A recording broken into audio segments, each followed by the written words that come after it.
রবিউল ইসলাম জীবন ভাই, আপনি দেশসেরা গীতিকারদের একজন, কিন্তু আপনার শৈশবটা অন্যরকমভাবে কেটেছে, সেই গল্পটা জানতে চাই। শৈশবে খুব ছোটোবেলায় আমার আসলে আমি বিড়ির ঠোঙ্গা বানিয়েছি। এটা ঘটনাটা ঘটেছে যে আমার বাবা মারা যায় খুব ছোটোবেলায়, আমার বয়স যখন মাত্র 4 বছর। তো আমি যখন ক্লাস 1-এ পড়ি তখন থেকে যেহেতু আমাদের আশেপাশে ছিল, আর নর্মালি এটা একটা সিম্পল একটা কাজই যে আমাদের এই মা বানাতেন, যে এটা বানালে কিছু পয়সা পেতেন। তো মায়ের সাথে একসময় আমিও যোগ দিই, আমার বোনও করেছে, বোনও বানিয়েছে। এটা আসলে কি হয়, গ্রামে আমরা যখন একটু পরিবারের প্রয়োজন হয় তো আমরা চেষ্টা করি যে ওখান থেকে যদি আরও 2টা পয়সা আমরা ইনকাম করতে পারি, ফ্যামিলিকে সাপোর্ট করতে পারি। অনেক সময় অনেক ফ্যামিলিতে হয় যে হাঁস পালে, মুরগি পালে, ডিম পালে। তো ডিমের ঘটনা আমারও আছে, যেমন আম্মা আমাকে একটা ডিম দিতেন, ডিমের আমি ওই ডিমটা বিক্রি করে সাথে করে যেতাম, স্কুলে যেতাম, পকেটে করে নিয়ে যেতাম। তো ডিমটা 3 টাকা বিক্রি করতাম, 3 টাকা দিয়ে একটা কলম কিনতাম।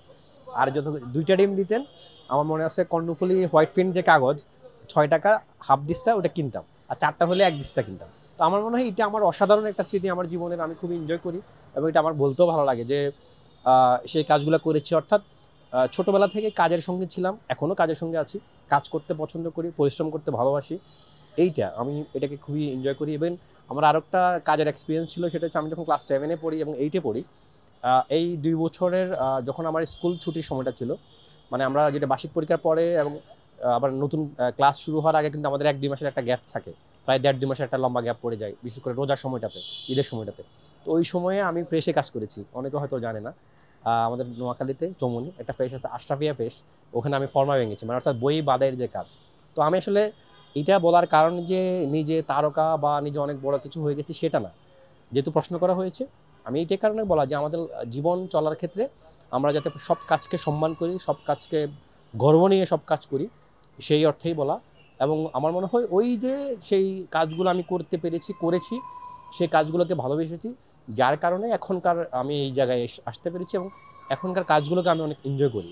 তো আমার মনে হয় আমরা সব কাজকে যদি এভাবে ভালোবাসি, তাহলে আমাদের প্রত্যেকের জীবনের ডেভেলপমেন্টের ক্ষেত্রে আমরা অনেক বেশি এগিয়ে যেতে পারবো। সেই জীবন আজকের ন্যাশনাল অ্যাওয়ার্ড প্রাপ্ত গীতিকার বাংলাদেশের, তার এত এত জনপ্রিয় গান। আসলে হয় কি, মানুষ যখন সফল হয়ে যায় তখন তার অতীত অনেক সময় অকপটে স্বীকার করে না, যেটা আপনি করলেন। মানে এটা কোন ভাবনা থেকে আপনি এত মানে হাসি মুখে বিষয়গুলো বললেন? অনেকে বলতে চান। আমি আসলে একটা কথা বলি, আমি সবসময় সামনে পেছনে এখানে ওখানে সব জায়গায় এক ধরনের কথাই বলতে পছন্দ করি, সত্যটাই বলতে পছন্দ করি। তখন হয় কি, আমার কিন্তু আমি যখন সত্য বলবো, আমি সব জায়গায় একই কথা বলবো, আমাকে বারবার চেঞ্জ করা লাগবে না, একরকম কথাই বলতে পারবো। আর আমার কাছে মনে হয় যে ওই আমি যে ছোটোবেলায় যেসব কাজ করতাম, এটা আমার শেকড়। আমি মনে করি আমি না, আমরা তো যারা আমার সামনে, যেমন তুমি আছো, অন্য যারা, প্রত্যেকে আমরা ছোটোবেলায় এক একজনের লাইফ এক একভাবে কাটতো। তো আমি মনে করি যে ওই কাজগুলো তখনকার আমার দরকার ছিল। এবং আমার সামনে যদি ভবিষ্যতেও কখনো অন্য কোনো কাজ, আমাকে যদি রিক্সাও চালাতে হয় বা আমাকে যদি একটা দোকানে চাকরি করতে হয়, আমার কোনো সমস্যা নেই। কারণ আমি ছোটোবেলা থেকে এইভাবে বেড়ে উঠেছি যে কাজ করতে হবে। সেটা যেই এখন হচ্ছে অপরচুনিটি, সবার সব অপরচুনিটি আসে না। অনেকে অনেক ভালো কাজ করতে পারে, হয়তো সে অনেকে অনেক একটা অফিসে কাজ করার তার যোগ্যতা আছে, কিন্তু সে হয়তো চাকরিটা পাচ্ছে না। অনেকে হয়তো একটা গাড়ি চালাতে পারে, কিন্তু সে হয়তো একটা চাকরি পাচ্ছে না বা সুযোগ পাচ্ছে না। তো আমার মনে হয় আমি এই জায়গা থেকে বলি, এগুলাই আমার শিকড়। আমি সেখানে সেই কাজগুলো করেছি বলেই কিন্তু এখানে আসতে পেরেছি। তো আমি তো আমাকে অস্বীকার করতে পারবো না। তো আমি এই জন্য খুব প্রাউডলি আমার সব কিছু আমি বলার চেষ্টা করি। এটা আমার জন্য গর্ব, আমার জন্য আমি মনে করি অহংকার, যে আমি আমার নিজেকে এইভাবে আমি প্রকাশ করতে পারি। বান্ডেল থাকলে প্রতি সেনমানিতে টাকা বাঁচবে। বিকাশ সেনমানি বান্ডেল কিনে জিতুন প্রতি লেনদেনে।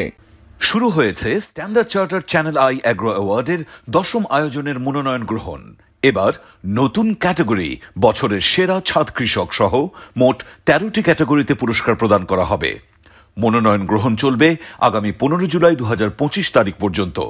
বিস্তারিত জানতে ভিজিট করুন www.agroaward.com এবং ফোন করুন 018737000556 এই নম্বরে।